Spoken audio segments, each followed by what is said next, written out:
Estamos de vuelta en Cátedra Médica y vamos a ver qué dice la gente. 809-682-9850, 809-682-9850. Adelante, buenas. Sí, muy buenos días. Diga usted. Le habla Rebeca Fiallo. Yo fui encargada de divulgación y prevención de riesgos laborales en el Ministerio de Trabajo al final del periodo de don Francisco Domínguez Brito. Y yo empecé una serie de talleres. Y hay un punto que es muy importante que se debe resaltar con respecto a ese reglamento 522-06 que necesita mayor profundización y actualización. Pero en la medida en que nuestro país, nosotros implementemos comités mixtos de seguridad y salud en el trabajo en cada una de las empresas que empiecen a funcionar, nosotros podremos hacer que los trabajadores estén conscientes de los riesgos. Excelente. Buenas. Vamos a ver, ¿qué piensan ustedes de esto? Los comités, a nivel de, me parece que son básicamente en el esquema laboral, ¿no? Mira, nosotros tenemos una falla muy grande en el sistema laboral de los trabajadores y los sindicatos. Y es que los sindicatos no tienen generalmente un representante de riesgos laborales con competencias de participar en un comité de una manera objetiva. Generalmente lo que ocurre, no hay participación de los sindicatos porque aquí hay muy pocos sindicatos. Ya. Estamos hablando, o sea, ahora no tiene que haber sindicatos, pero deben integrar porque yo he visto que cuando se hace el comité, porque el comité de higiene y seguridad industrial es el llamado a seguir la programación del programa, ver el cumplimiento del programa, y si eso no se convierte en una instancia viva que analice los accidentes, analice las fallas que pueda haber en alguno que otro procedimiento de seguridad, si no se reúnen periódicamente, porque esa normativa manda que hay que enviar una minuta al Ministerio de Trabajo cada mes. ¿Quiénes conforman ese comité según el reglamento? La gerencia y los trabajadores. La gerencia y los trabajadores debe ser mixto, pero lo de mixto es muy relativo porque no hay una participación y además el trabajador es muy tímido. Al no tener un fuero que lo proteja como delegado. Por ejemplo, en países como España y Francia que tienen un delegado. Sí. Un delegado de riesgos laborales en la empresa que vela y apoya y da seguimiento. Entonces, eso es una de las debilidades que tenemos que impide que el reglamento cumpla su cometido, porque son 20 elementos que van, ya les decía anteriormente, análisis, contratación, inducción de los trabajadores, capacitación de los trabajadores, y cuando eso se hace, el trabajador aprende. Ahora bien, la seguridad y la salud en una empresa es una cultura y hay que desarrollar una cultura de responsabilidad y de cumplimiento de las normas del empleador y del trabajador. Porque entonces, el empresario se beneficia con gente educada, claro, y con personal sano. Claro. Paino, la empresa se beneficia, claro. Claro. Paino, usted decía hace un momento el tema de la ley del agua. Ese fue el punto antes de irnos a la pausa. ¿Cuál es la situación? Usted decía que hay una situación vergonzosa. ¿En qué consiste esto? Mira, el asunto es el siguiente. Aquí hay una entidad superior que se llama Ministerio de Medio Ambiente, que es la responsable de los recursos naturales fundamentales. Sí, que está en estos meses, Rafael, el ministro de Medio Ambiente le han dado duro. Le han dado duro porque parece que no está a la altura del cargo. O está afectando muchos intereses. O está afectando muchos intereses. O las dos cosas. Bueno, no sé. Entonces, ¿cuáles son los recursos naturales fundamentales que debe controlar el Ministerio de Medio Ambiente? Suelo, agua y bosque, ¿verdad? Ahora se pretende crear una nueva ley de agua que implique la creación de una autoridad nacional del agua que maneje el agua. Entonces eso implicaría sacar el agua del Ministerio de Medio Ambiente. Si el recurso natural más importante ya por ese lado está pretendiendo dárselo a una otra autoridad nacional, por un lado. Eso sería un error. Para mí, garrafal. Pero en segundo lugar, dentro de ese proyecto eso privatizaría el agua. Es una administración del agua para que permite... Sí, pero estaría entonces fuera del control del Estado.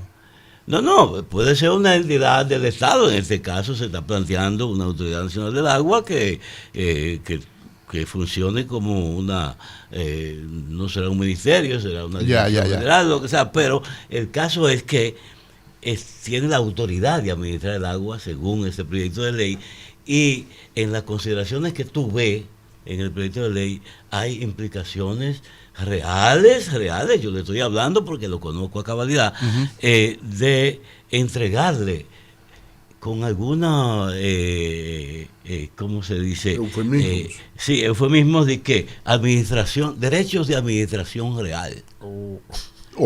Concesiones para derechos de administración real de agua en la fuente. Aquí podríamos tener dueños de ríos. Por eso, entonces sería un proyecto que pondría en peligro el agua. Pues, lógicamente, porque ya entraría en manos privadas, que sería quien pondría las condiciones de cómo le llegaría a la sociedad el agua, y el agua es un derecho.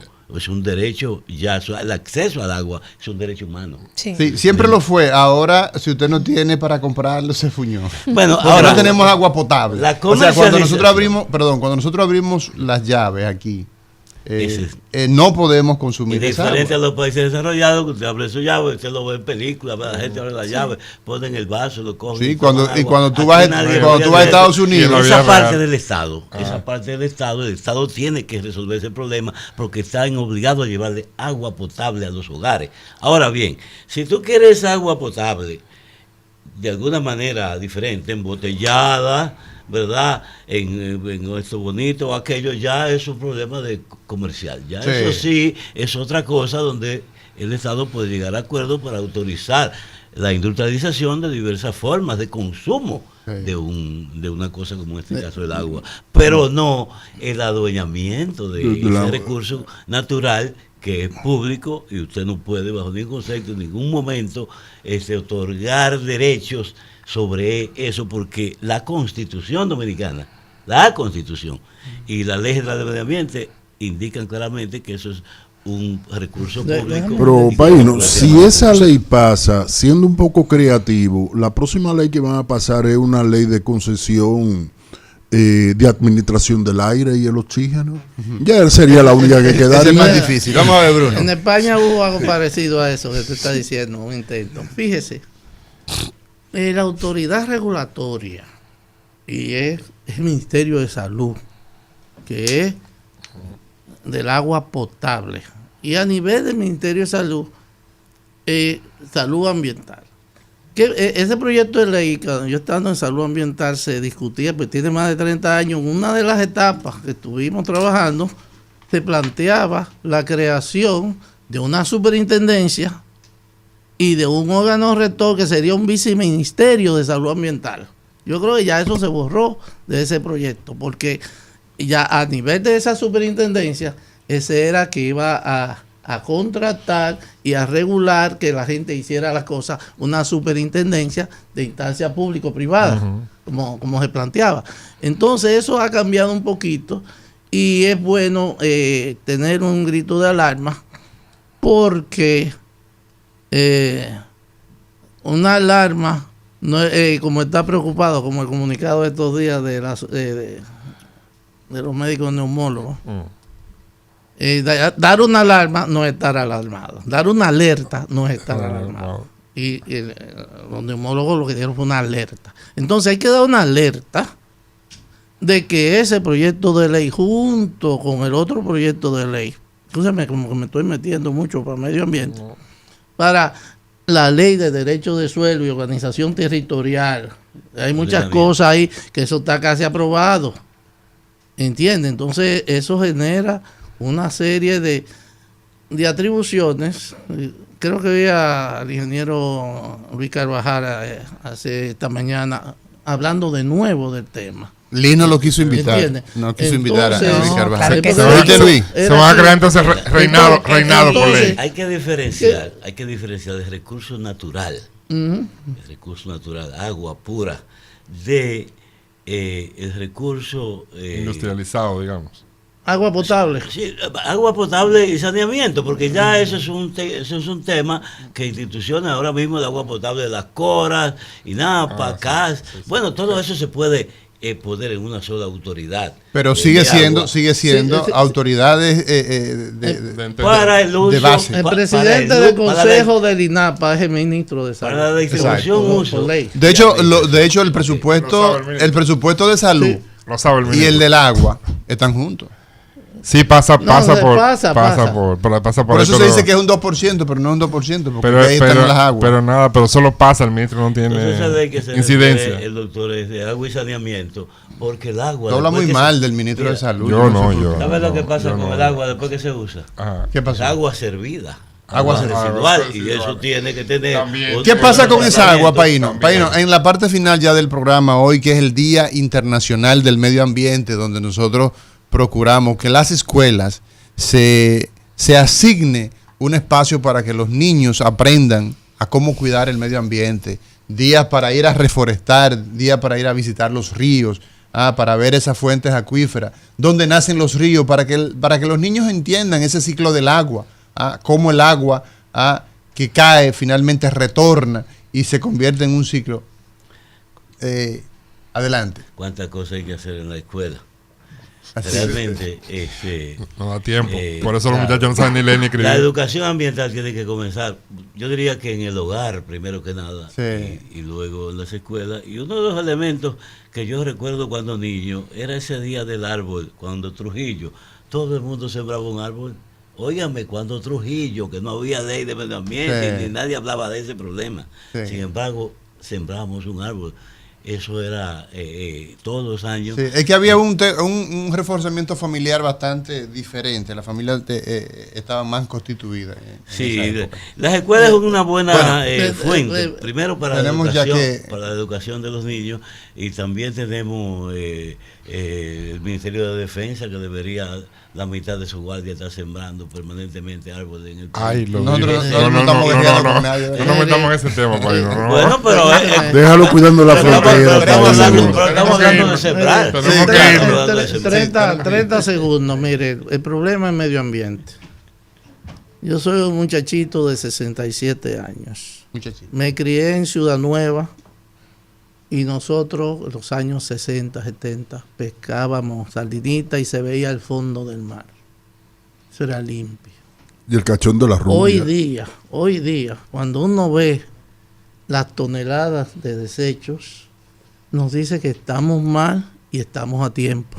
Bueno. Tenemos que tomar medidas para los desechos sólidos que van a afectar mucho a la industria plástica y mucho a nuestro comportamiento y mucho a nuestras actitudes, de que somos muy proclives a la obsolescencia programada y no le damos vida larga a las cosas. Bueno, señores, gracias por estar con nosotros, gracias a ustedes, amigos, que cada día pues nos dan esa atención de 10:30 a 12 del mediodía. Por el día de hoy, Cátedra Médica cierra y mañana estaremos en un nuevo contenido.